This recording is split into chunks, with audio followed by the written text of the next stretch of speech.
wabarakatuh.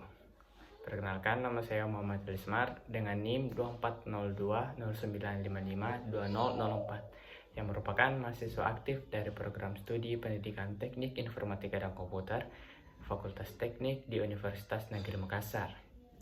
Pada kesempatan kali ini, saya akan menyampaikan beberapa materi kesimpulan mengenai struktur sistem operasi, manajemen proses, algoritma, dan diagram state.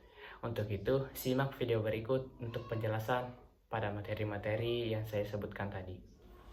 Pertama, kita harus mengetahui apa itu yang dimaksud dengan sistem operasi. Sistem operasi adalah perangkat lunak yang mengatur dan mengelola sumber daya utama komputer maupun itu hardware ataupun software, di mana sistem operasi ini memiliki 3 struktur. Yang pertama itu lapisan hardware. Lapisan hardware ini meliputi seperti RAM, CPU, dan ROM penyimpanan, serta perangkat input ataupun output, dan komponen lainnya yang berfungsi sebagai dasar sistem komputer.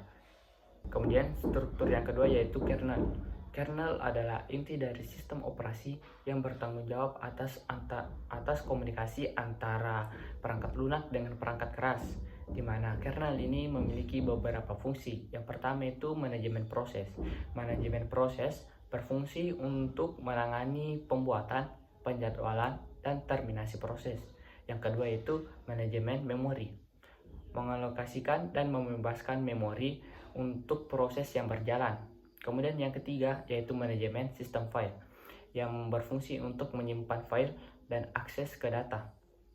Kemudian yang keempat yaitu manajemen perangkat, di mana berfungsi untuk mengatur komunikasi antara perangkat keras dengan perangkat lunak. Kemudian yang terakhir yaitu manajemen keamanan, yang berfungsi untuk menjaga akses dan integritas sistem dari ancaman luar. Kemudian struktur yang ketiga yaitu antarmuka sistem atau sistem call interface. Sistem call interface ini menyediakan mekanisme bagi aplikasi untuk berkomunikasi dengan kernel melalui sistem call.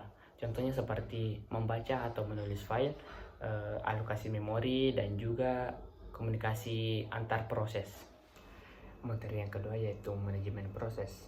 Manajemen proses adalah salah satu fungsi utama dari sistem operasi yang bertanggung jawab atas pembuatan, penjadwalan, dan juga terminasi proses, di mana proses adalah program yang sedang dieksekusi yang terdiri dari kode program, data, dan juga status eksekusi.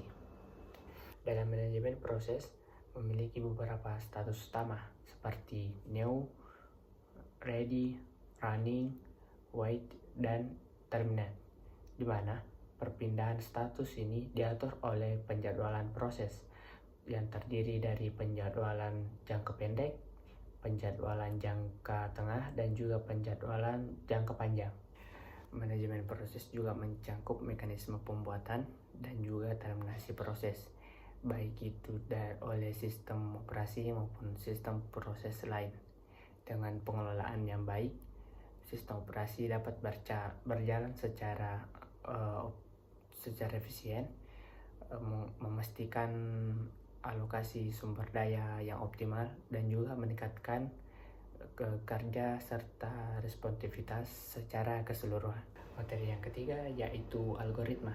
Algoritma adalah serangkaian langkah atau prosedur yang digunakan untuk mengelola sumber daya komputer dan menjalankan proses yang lebih efisien, di mana salah satu aspek penting dalam sistem operasi adalah penjadwalan CPU yang menggunakan algoritma seperti first come first serve atau biasa diringkas sebagai FCFS, dan shortest job next atau SJN, dan round robin untuk menentukan urutan eksekusi proses. Kemudian materi yang terakhir yaitu diagram state. Diagram state dalam sistem operasi itu menunjukkan perubahan status proses selama eksekusi. Proses dapat berada pada status new, ready, running,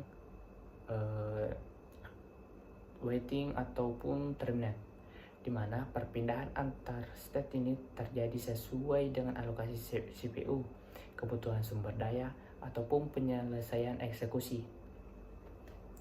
Sistem operasi ini mengatur perubahan untuk memastikan efisiensi dapat berjalan dengan lancar. Sekian materi yang dapat saya berikan, semoga bermanfaat. Saya tutup, wabillahi taufiq wal hidayah. Wassalamualaikum warahmatullahi wabarakatuh. Audio Jungle.